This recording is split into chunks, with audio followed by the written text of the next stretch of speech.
இப்போ இதுலேயே வந்து லெக்கில் வந்து இன்னொரு இஷ்யூஸ் பார்த்தீங்கன்னா நிறைய பேருக்கு கிராம்ஸ் திடீர்னு வரும். இல்லை பாடி வந்து எலக்ட்ரோலைட்ஸ் வந்து இம்பேலன்ஸ் சோடியம் மெயினாக சோடியம் கொஞ்சம் பொட்டாசியம் மெக்னீஷியம் இந்த மெக்னீஷியம் மாதிரி இதுனால வரும். அது வந்து அதுவுமே நீங்கள் இப்போ சொன்ன மாதிரி எக்ஸ்டெண்டட் ரீடிங் பண்ணி பண்ணுறாங்களா or is it a part of physiotherapy? மெயினாக வந்து ஒரு டயபெட்டிக் பேஷண்ட்ஸ்க்கு ஜாஸ்தி அந்த மாதிரி வருது. Okay okay. சொல்லடி சிவசக்தி என்னை சுடர்மிகும் அறிவுடன் படைத்து விட்டாய், வல்லமை தாராயோ இந்த மானுடம் பயனுற வாழ்வதற்கே. இப்போ சில இதில் வந்து இப்போ டூ வீலர்ஸில் ட்ராவல் பண்ணும்போதோ இல்லை இப்போ நம்ம காரில் இல்லை பஸ்ஸில் வந்து ட்ராவல் பண்ணும்போது கூட வந்து திடீர்னு பிரேக் அடிக்கும் போது ஒரு ஜர்க் வரும் இல்லைங்களா? இப்போ அந்த டைமில் வந்து நமக்கு அந்த இது தெரியாது. அப்போ ஏதோ ஒரு நர்வ்ஸ் கம்ப்ரெஷனோ ஏதோ ஒன்று ஆயிடும். அது அதுக்கப்புறம் maybe at a later stage ஒரு 3 months கழிச்சோ 6 months கழிச்சோ கூட நமக்கு அந்த பெயின் வந்து ஸ்டார்ட் ஆகலாம். பட் ரூட் காஸ் வந்து எங்கேயோ எப்போ ஒரு ஸ்பீட் பிரேக்கரில் போன ஜர்க்கோ இல்லை ட்ராவலிங் பண்ணும்போது இருந்த ஜர்க்கோ இருக்கும். அது வந்து அந்த ஜர்க் பண்ணும்போது நம்ம இமீடியட்டாக ஒரு பெயின் வந்திருக்கும். பட் அது அப்புறம் நார்மலாக அது ஈஸ் அவுட் ஆகிட்ருக்கும். பட் எங்கேயோ ஒரு இடத்துல அந்த கம்ப்ரெஷன் இருக்கும் இல்லைங்களா? அது வந்து நம்ம எப்படி வந்து ரிலீவ் பண்ணணும்? ஸோ இந்த மாதிரி ஜர்க் அந்த மாதிரி பார்த்தீங்கன்னா மேக்ஸிமம் அக்யூட் ஸ்டேஜ்லேயே உங்களுக்கு தெரியாது. அப்போ ஆகணுன்னே உங்களுக்கு தெரிய ஆரம்பிச்சிடும். சடன் இன்ஜுரிஸ் எதுவும் ஆச்சுன்னா, கேஸ் வந்து அந்த உள்ள வந்து ஒரு மசிலில் ஒரு ப்ராப்ளம் ஆகிருக்கலாம், இல்லை வந்து லிகமெண்ட் ஸ்ட்ரெயின் ஆகிருக்கலாம். இந்த மாதிரி இஷ்யூஸ்லாம் வந்து உடனே தெரியாங்க, உடனே சிவியர் பெயின் ஸ்டார்ட் ஆகிடும். ஓகே. ஸோ இல்லை வந்துட்டு ரொம்ப நாள் லாங் ட்ரைவ் பண்ணிகிட்டு இருக்காரு, இல்லை வந்து அவங்களுக்கு வந்து எதாவது டிஸ்க், நீங்கள் சொன்ன மாதிரி டிஸ்கில் எதுவும் ப்ராப்ளம் இருக்குது, அதனால் வந்து அவங்களுக்கு நெர்வ் இன்வால்மெண்ட் இருக்குது அப்படின்னா வந்து அந்த பெயின் வந்து லோ பேக்கில் மட்டும் இல்லாமல் அவங்க காலுக்கும் ஸ்ப்ரெட் ஆக ஆரம்பிக்கும். ஓகே. ஸோ அப்போ தான் அது அவங்க உடனே வந்து ஒரு ட்ரீட்மெண்ட் கண்டிப்பாக எடுக்கணும் ஒரு ஸ்டேஜுக்கு வரும். ஸோ அது வந்து காலுக்கு பெயின் மட்டும் இல்லாமல் நம்னஸ் க்ரியேட் ஆகும். ஸோ அப்புறம் வந்து இன்னும் அப்படியே விட்டுட்டே இருந்தாங்கன்னா வந்து அவங்களோட ஃபுட் மசில்ஸ் இல்லை வந்து லெக்ஸ் வந்து மேலே தூக்க முடியாமல் பவர் இல்லாமல் போகும், மசிலோட பவர் வந்து லாஸ் ஆக ஆரம்பிக்கும். ஸோ இதெல்லாம் வந்து ஒரு bad sign. Okay, so immediately they have to see red alert to visit a physiotherapist. Okay. இப்போ இதுலேயே வந்து லெக்கில் வந்து இன்னொரு இஷ்யூஸ் பார்த்தீங்கன்னா நிறைய பேருக்கு கிராம்ஸ் திடீர்னு வரும்.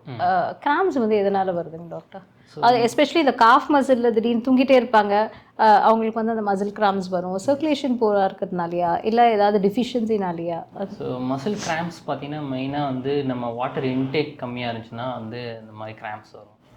இல்லை பாடி வந்து எலக்ட்ரோலைட்ஸ் வந்து இம்பேலன்ஸ் சோடியம் மெயினாக கொஞ்சம் பொட்டாசியம் மெக்னீஷியம் மாதிரி இதுனால வரும். ஸோ கால்சியம் டெஃபிஷியன்சினாலும் கூட சம்டைம் வரலாம். அப்புறமா வந்துட்டு ப்ரெக்னென்சி, டூரிங் ப்ரெக்னென்சி அப்பவும் வந்து மசில் கிராம்ப்ஸ் வந்து வருங்க. ஏதாவது சடனாக ஆக்டிவிட்டி பண்ணுறீங்க வித்தவுட் வார்மிங் அப் இல்லாமல் இது பண்ணி சடனாக ஒரு ஏதாவது ஃபிசிக்கல் ஆக்டிவிட்டி பண்ணுறாங்கன்னா அப்பயும் மசில் கிராம்ப்ஸ் வந்து வரும்.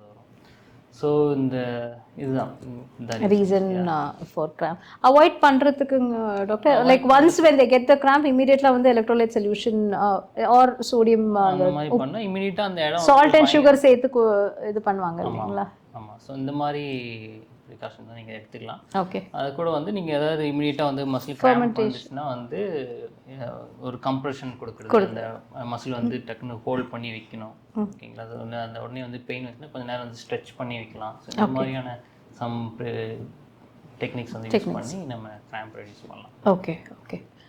அண்ட் டீச்சிங் ப்ரொஃபஷனில் இருக்கவங்க பார்த்தீங்கன்னா நிறைய நேரம் நின்றுட்டே செய்கிற மாதிரி ஒரு கம்ப்யூட்டர் ஜாப்பு, டெஸ்க்டாப் டெஸ்க் ஜாபில் இருக்கவங்க வந்து உட்காந்துட்டே இருக்காங்கன்னா டீச்சிங் ஜாப் வந்து மோஸ்ட்டாக நின்றுட்டே இருக்கிறதுனால அது வந்து ஒரு ப்ராப்ளம் வந்து லேட்டராக வந்து வேரிகோஸ் வெயின்ஸ் வந்து நிற்கிறதுனாலேயே அந்த இது வருதுன்னு சொல்லிட்டு.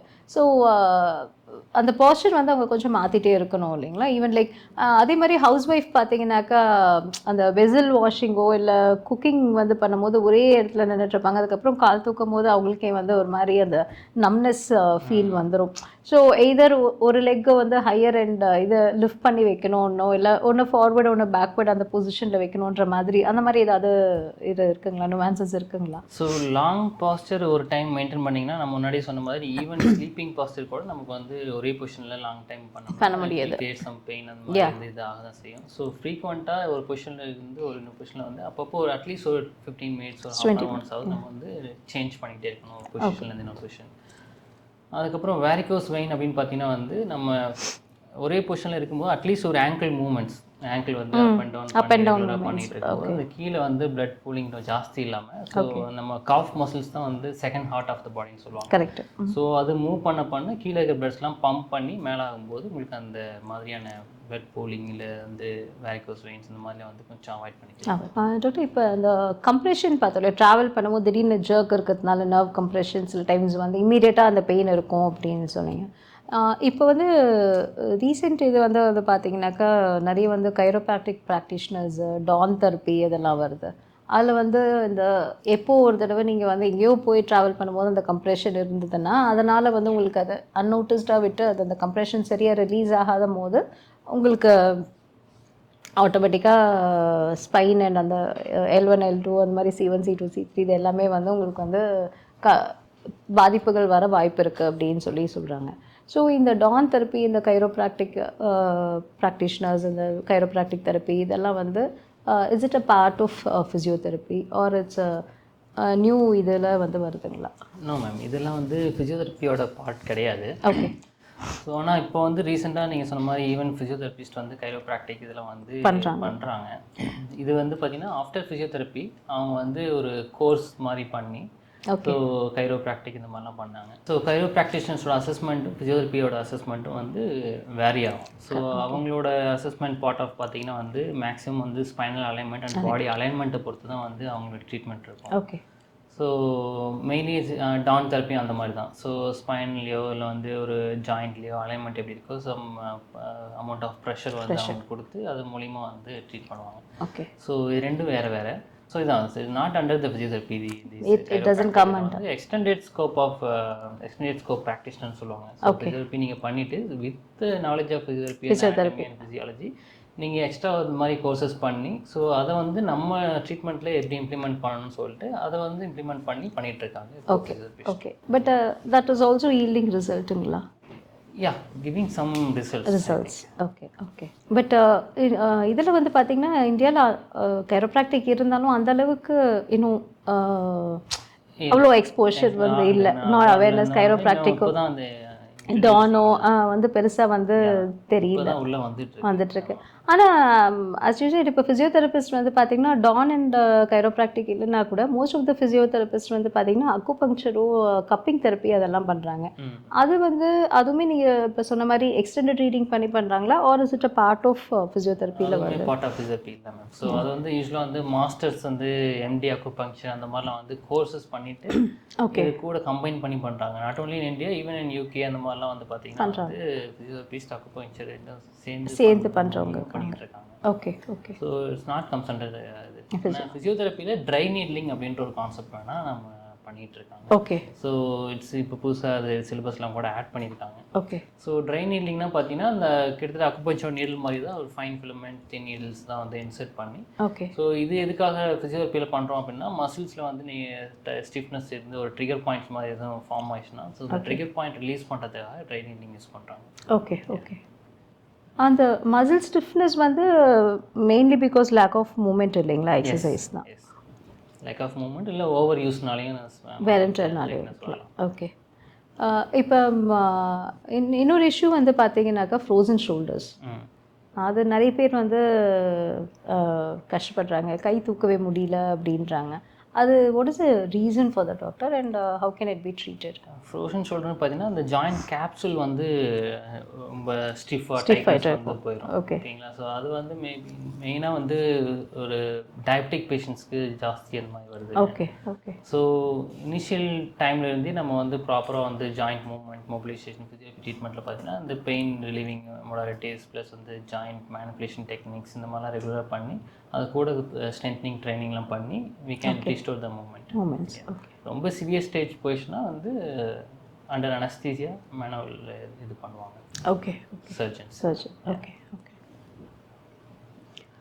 அதே மாதிரி இப்போ நெக்கில் வந்து பார்த்திங்கன்னா ஸ்பாண்டிலைட்டிஸ், சர்விக்கல் ஸ்பாண்டிலைட்டிஸ், அது வந்து ரீசன் வந்து இட்ஸ் லைக் வேர் அண்ட் டேர்னால தான் இல்லைங்களா? அது வந்து மெயின்டைன் பண்ணக்கூடிய கண்டிஷன்ஸ் இருக்குங்களா? லைக் அதிகமாகாமல் can we just manage the pain collar support use பண்ணுவாங்க, எக்ஸசைசஸ் இருக்குது. ஸோ வித்தவுட் எனி மெடிகேஷன்ஸ் இல்லாமல் லைஃப் ஸ்டைலில் மாடிஃபிகேஷன்ஸோட இந்த எக்ஸசைஸ் மூலயமா வந்து ஏன்னா அதனுடைய சைடு எஃபெக்ட்ஸும் இன்னும் நம்ம ஜாஸ்தியாக வந்து ப்ராப்ளம்ஸ் வந்து ஃபேஸ் பண்ணுறதுன்னு வந்து பார்த்திங்கன்னா நிறைய ப்ராகிரினஸ் இருக்கும். They cannot do the day to day activities வந்து பண்ண முடியாது, ட்ராவலிங் பண்ண முடியாது, எல்லாமே இஷ்யூஸ் இருக்கும். ஸோ அதை வந்து எப்படி வந்து ப்ரிவெண்ட் பண்ணலாம், இல்லை வந்துட்டாக்கா என்ன மாதிரி precautions they need to take? So prevent பண்ணுறதுன்னு பார்த்தா நம்ம முன்னாடி சொன்ன மாதிரி ப்ராப்பரான நெக் மூமெண்ட்ஸ் வந்து ரெகுலராக வந்து பண்ணாமல் ஒரே பொசிஷனில் லாங் டைம் வந்து உட்காந்துருக்கிறது, இந்த மாதிரி இஷ்யூஸ்லாம் இருக்கிறதுனால வரலாம். ஓகே. ஸோ வந்து மூமெண்ட்ஸ் ரெகுலராக வந்து எக்ஸசைஸ் பண்ணணும். ஸோ அட்லீஸ்ட் வந்து நெக் மூமெண்ட்ஸ் வந்து சைட் டு சைட் என்னென்ன மூமெண்ட்ஸ் வந்து நெக்கில் அவைலபிள் இருக்கோ, so up and down, side to side, rotational activities இதெல்லாம் வந்து ரெகுலராக பண்ணிக்கிட்டு இருக்கணும். ஓகே. அப்புறம் வந்து மசில் ஸ்ட்ரென்த்னிங் வந்து கொஞ்சம் ரெகுலராக பண்ணணும். ஸோ ஐசோமெட்ரிக் ஸ்ட்ரென்த்னிங்னு சொல்லுவாங்க. ஸோ இந்த மாதிரி ஸ்ட்ரென்த்னிங் எக்ஸசைஸஸ் ரெகுலராக பண்ணுறதுனாலையும் நம்ம வந்து அது ப்ரிவெண்ட் பண்ண முடியும், சிவியராக ஆகாமல். ஓகே. அண்ட் இன்னொரு இது, நான் ஆக்சுவலாக உங்ககிட்ட வந்து 5 years 6 years முன்னாடி ட்ரீட்மெண்ட் வந்தது வந்து டென்னிஸ் எல்போனால.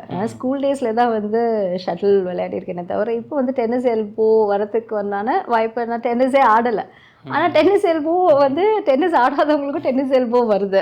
அண்டு நீங்கள் சொன்ன மாதிரி தான் அந்த பெயின் வந்து ஸ்டார்ட் ஆகும்போது இனிஷியலாக வந்து நமக்கே வந்து திடீர்னு வந்து அந்த ஃபிங்கர்ஸ் வந்து லிஃப்ட் பண்ணுறதுக்கோ இதுவும் வந்து ஒரு பெயின் வந்து டெவலப் ஆச்சு. ஆக்சுவலாக I were not able to lift even small item. என்னடா இது எதுவுமே பெயின் திடீர்னு வருது, எதுக்காக வருதுன்னே தெரியல அப்படின்னும் போது உங்ககிட்ட வரும்போது நீங்கள் ஜஸ்ட்டு அந்த டயக்னோஸ்டிக் இது வந்து ஹோல்டிங் இதை வச்சு பார்த்துட்டே வந்து டென்னிஸ் எல்போன்னு சொல்லி வித்தின் வீக் நீங்கள் கொடுத்த அந்த ஃபிசியோதெரப்பி இதில் வந்து கம்ப்ளீட்லி காட் ரிகவர். பட் இந்த டென்னிஸே விளையாடாதவங்களுக்கு டென்னிஸ் எல்போ எப்படி வருது?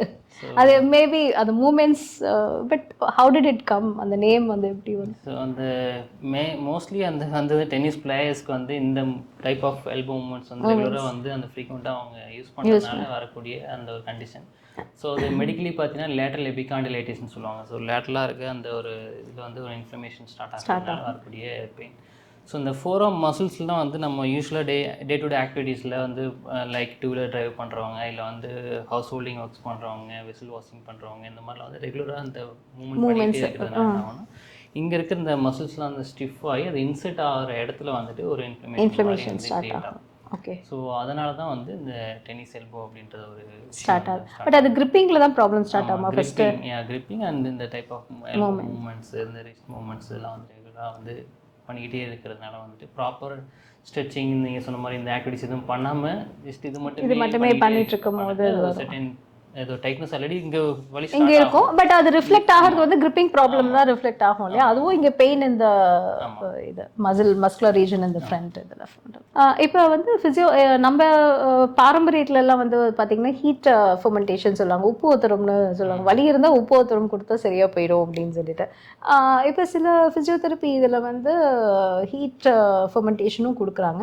சில இதில் வந்து ஐஸ் பேக் அண்ட் ஐஸ் ஃபெர்மெண்டேஷனும் வந்து கொடுக்குறாங்க. இது ரெண்டுத்துக்கும் என்ன டிஃப்ரென்ஸ் இருக்குது? எதுக்கு வந்து ஐஸ் ஃபெர்மெண்டேஷன் கொடுக்கணும், எதுக்கு வந்து ஹீட் ஃபெர்மெண்டேஷன் கொடுக்கணும்? So any acute injuries ma'am, அக்யூட்னா இப்போ சடனாக இப்போ ஒரு ப்ராப்ளம் ஆகுது, உங்களுக்கு வந்து ஒரு ஸ்ப்ரெயின் ஆகுது, ஸோ இந்த மாதிரினா வந்துட்டு உங்களுக்கு வந்து ஐஸ் அப்ளை பண்ணலாம். ஓகே. ஸோ ஒரு க்ரானிக் கண்டிஷன் வந்து இருக்குது அப்படின்னா வந்து அந்த மாதிரி கண்டிஷன் லாங் டேர்ம் பெயின் இருக்குது, so long term joint pain இருக்குது, ஸோ இந்த மாதிரி ப்ராப்ளம்ஸ்லாம் வந்து ஹாட் பேக்ஸ் வந்து அப்ளை பண்ணலாம். ஓகே. அது ஃப்ரீக்வன்சி ஆஃப் இது இருக்குது இல்லைங்களா? ரொம்ப சிவியரிட்டி இருந்ததுன்னா எவ்ரி 2 hours once அந்த மாதிரி. ஆமாம், எவ்ரி 3 to 4 hours once வந்து நாங்கள் அப்ளை பண்ண சொல்லுவோம். அது மட்டுமே வந்து உங்களுக்கு வந்து ரிலீஃப் கிடைக்காது. ஒரு சூதிங் எஃபெக்ட்டுக்காக தான் வந்து ஒரு சர்க்குலேஷன் இம்ப்ரூவ் ஆகிறதுக்காக தான் வந்து கொடுக்குறோம். அது கூட வந்து ப்ராப்பர் ரீஹேப் டெக்னிக்ஸும் வந்து எடுத்துக்கும். ஓகே. ஓகே. இப்போ அந்த பெயின்னு சொல்லிட்டு வரும்போது நம்ம ஃபிசியோதெரப்பி இதில் வந்து அந்த ஸ்கேனிங் இது யூஸ் பண்ண மாதிரி யூவி இது வந்து இன்ஃப்ராரெட் இது வந்து யூஸ் பண்ணுறீங்க. அந்த இன்ஃப்ராரெட் இது வந்து என்ன, இட்ஸ் ஃபார் பெயின் மேனேஜ்மெண்ட்டுங்களா, இல்லை how does it work on the pain? So infrared வந்து பார்த்தீங்கன்னா வந்து again give heat. So heat அந்த சர்க்குலேஷன் இம்ப்ரூவ் பண்ணுறதுக்காக யூஸ் பண்ணுவோம். அது மட்டும் இல்லாமல் அல்ட்ரா வயலட் ரேசஸ், லேசர் மாதிரி வந்து யூஸ் பண்ணுறோம். இது எல்லாமே ஹீலிங்காக தான் வந்து யூஸ் பண்ணுவோம். ஓகே. ஓகே. அது நீங்கள் சொன்ன டென்னிஸ் எல்போ இது எல்லாமே லேசர் வந்து யூஸ் பண்ணி ஓகே அந்த ஹீலிங்கை ப்ரொமோட் பண்ணுறதுக்காக யூஸ் பண்ணக்கூடிய டிவைசஸ் தான். ஓகே. இது வந்து இந்த ரீஹேப் வந்து எவ்வளோ நாள்லேருந்து ஸ்டார்ட் ஆகும் டாக்டர் இந்த ஸ்ட்ரோக் பேஷண்ட்ஸுக்கு? மேக்ஸிமம் பார்த்தீங்கன்னா 3 months to 6 months பார்த்தீங்கன்னா வந்து ஓரளவுக்கு அவங்களால வந்து அச்சீவ் பண்ண முடியும். பிரெயின் ரிலேட்டட் நியூரோ ரிலேட்டட் சம்மந்தப்பட்ட விஷயங்கள் வந்து நிறைய இருக்குது. இப்போ சொல்லடி சிவசக்தி என்னை சுடர்மிகும் அறிவுடன் படைத்து விட்டாய், வல்லமை தாராயோ இந்த மானுடம் பயனுற வாழ்வதற்கே.